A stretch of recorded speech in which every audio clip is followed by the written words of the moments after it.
Chapitre 11. Le soir, je fis une courte promenade sur les rivages de Reykjavik et je revins de bonne heure me coucher dans mon lit de grosses planches où je dormis d'un profond sommeil. Quand je me réveillai, j'entendis mon oncle parler abondamment dans la salle voisine. Je me levai aussitôt et je me hâtai d'aller le rejoindre. Il causait en danois avec un homme de haute taille, vigoureusement découplé. Ce grand gaillard devait être d'une force peu commune. Ses yeux, percés dans une tête très grosse et assez naïve, me parurent intelligents. Ils étaient d'un bleu rêveur. De longs cheveux, qui eussent passé pour roux, même en Angleterre, tombaient sur ses athlétiques épaules. Cet indigène avait les mouvements souples, mais il remuait peu les bras, en homme qui ignorait ou dédaignait la langue des gestes. Tout en lui révélait un tempérament d'un calme parfait, non pas indolent mais tranquille. On sentait qu'il ne demandait rien à personne, qu'il travaillait à sa convenance et que dans ce monde, sa philosophie ne pouvait être ni étonnée ni troublée. Je surpris les nuances de ce caractère à la manière dont l'Islandais écouta le verbiage passionné de son interlocuteur. Il demeurait, les bras croisés, immobile, au milieu des gestes multipliés de mon oncle. Pour nier, sa tête tournait de gauche à droite. Elle s'inclinait pour affirmer, et cela si peu que ses longs cheveux bougeaient à peine. C'était l'économie du mouvement poussée jusqu'à l'avarice. Certes, à voir cet homme, je n'aurais jamais deviné sa profession de chasseur. Celui-là ne devait pas effrayer le gibier à coup sûr, mais comment pouvait-il l'atteindre? Tout s'expliqua quand M. Fridriksson m'apprit que ce tranquille personnage n'était qu'un chasseur d'eider, oiseau dont le duvet constitue la plus grande richesse de l'île. En effet, ce duvet s'appelle l'édredon, et il ne faut pas une grande dépense de mouvement pour le recueillir. Au premier jour de l'été, la femelle de l'eider, sorte de joli canard, va bâtir son nid parmi les rochers des fjords, dont la côte est toute frangée. Ce nid bâti, elle le tapisse avec de fines plumes qu'elle s'arrache du ventre. Aussitôt le chasseur, ou mieux le négociant, arrive, prend le nid, et la femelle de recommencer son travail. Cela dure ainsi tant qu'il lui reste quelques duvets.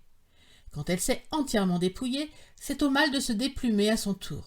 Seulement, comme la dépouille dure et grossière de ce dernier n'a aucune valeur commerciale, le chasseur ne prend pas la peine de lui voler le lit de sa couvée.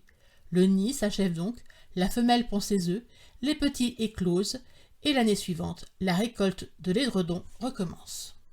Or, comme l'eider ne choisit pas les rocs escarpés pour y bâtir son nid, mais plutôt des roches faciles et horizontales qui vont se perdre en mer, le chasseur islandais pouvait exercer son métier sans grande agitation.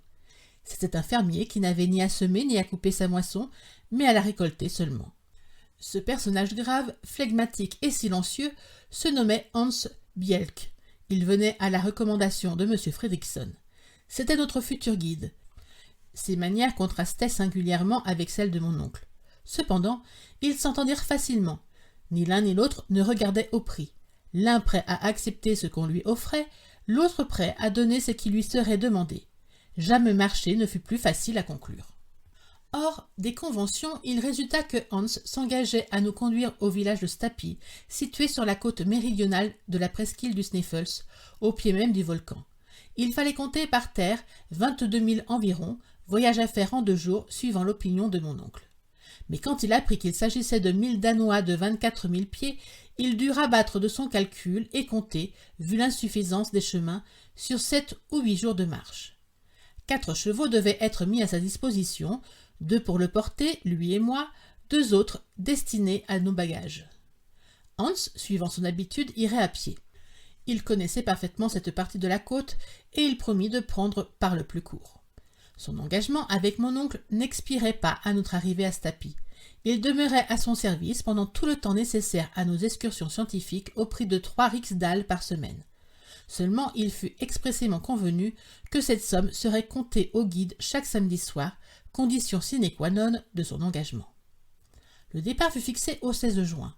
Mon oncle voulut remettre au chasseur les arts du marché, mais celui-ci refusa d'un seul mot. « Efter, fit-il. »« Après, me dit le professeur pour mon édification. » Hans, le traité conclu, se retira tout d'une pièce. « Un fameux homme, s'écria mon oncle. Mais il ne s'attend guère au merveilleux rôle que l'avenir lui réserve de jouer. Il nous accompagne donc jusqu'au... Oui, Axel, jusqu'au centre de la Terre. 48 heures restaient encore à passer. À mon grand regret, je dus les employer à nos préparatifs. Toute notre intelligence fut employée à disposer chaque objet de la façon la plus avantageuse, les instruments d'un côté, les armes d'un autre, les outils dans ce paquet, les vivres dans celui-là, en tout 4 groupes. Les instruments comprenaient: premièrement, un thermomètre centigrade de Hegel gradué jusqu'à 150 degrés, ce qui me paraissait trop ou pas assez. Trop si la chaleur ambiante devait monter là, auquel cas nous aurions cuit, pas assez s'il s'agissait de mesurer la température de source ou toute autre matière en fusion.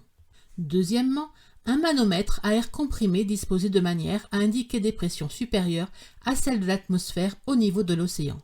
En effet, le baromètre ordinaire n'eût pas suffi, la pression atmosphérique devant augmenter proportionnellement à notre descente au-dessous de la surface de la Terre.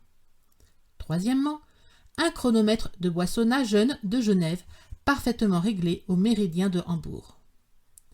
Quatrièmement, 2 boussoles d'inclinaison et de déclinaison. Cinquièmement, une lunette de nuit. Sixièmement, 2 appareils de Ruhmkorff qui, au moyen d'un courant électrique, donnaient une lumière très portative, sûre et peu encombrante. Les armes consistaient en 2 carabines de Podlemore & Company et de 2 revolvers Colt. Pourquoi des armes? Nous n'avions ni sauvages ni bêtes féroces à redouter, je suppose. Mais mon oncle paraissait tenir à son arsenal comme à ses instruments, surtout à une notable quantité de fulmicons inaltérables à l'humidité et dont la force expansive est fort supérieure à celle de la poudre ordinaire. L'appareil de M. Ruhmkorff consiste en une pile de bunzen mise en activité au moyen de bichromate de potasse qui ne donne aucune odeur. Une bobine d'induction met l'électricité produite par la pile en communication avec une lanterne d'une disposition particulière. Dans cette lanterne se trouve un serpentin de verre où le vide a été fait et dans lequel reste seulement un résidu de gaz carbonique ou d'azote. Quand l'appareil fonctionne, ce gaz devient lumineux en produisant une lumière blanchâtre et continue. La pile et la bobine sont placées dans un sac de cuir que le voyageur porte en bandoulière. La lanterne, placée extérieurement, éclaire très suffisamment dans les profondes obscurités. Elle permet de s'aventurer, sans craindre aucune explosion, au milieu des gaz les plus inflammables et ne s'éteint pas même au sein des plus profonds cours d'eau. M. Ruhmkorff est un savant et habile physicien. Sa grande découverte, c'est sa bobine d'induction qui permet de produire de l'électricité à haute tension. Il a obtenu en 1864 le prix quinquennal de 50 000 francs que la France réservait à la plus ingénieuse application de l'électricité. Les outils comprenaient 2 pics, 2 pioches, une échelle de soie, 3 bâtons ferrés, une hache, un marteau, une douzaine de coins et pitons de fer et de longues cordes à nœuds. Cela ne laissait pas de faire un fort colis, car l'échelle mesurait 300 pieds de longueur.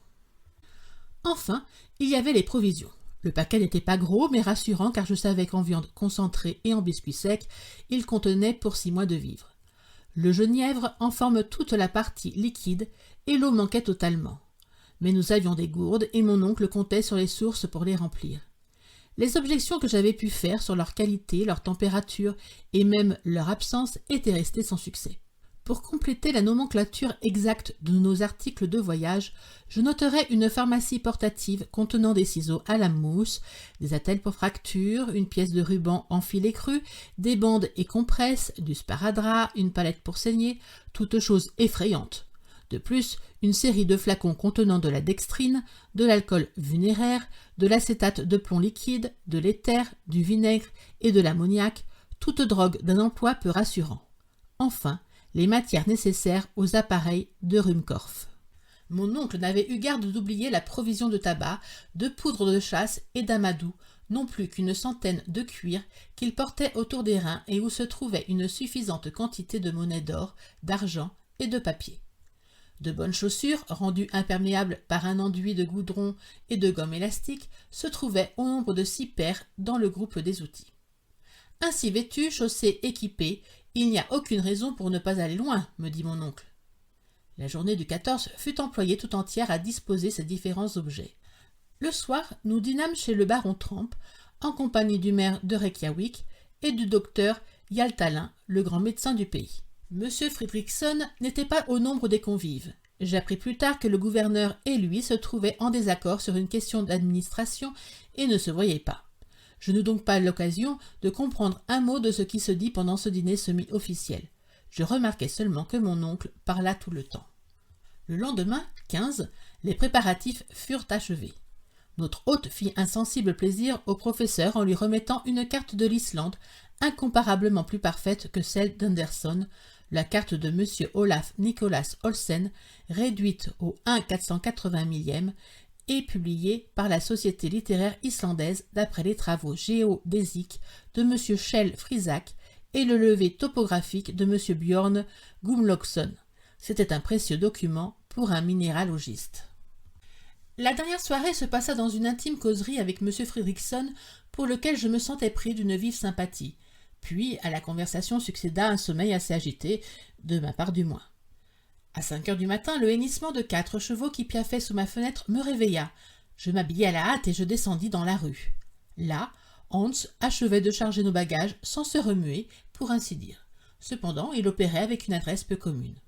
Mon oncle faisait plus de bruit que de besogne, et le guide paraissait se soucier fort peu de ses recommandations. Tout fut terminé à 6 heures. M. Fridriksson nous serra les mains. Mon oncle le remercia en islandais de sa bienveillante hospitalité et avec beaucoup de cœur. Quant à moi, j'ébauchai dans mon meilleur latin quelques saluts cordiaux.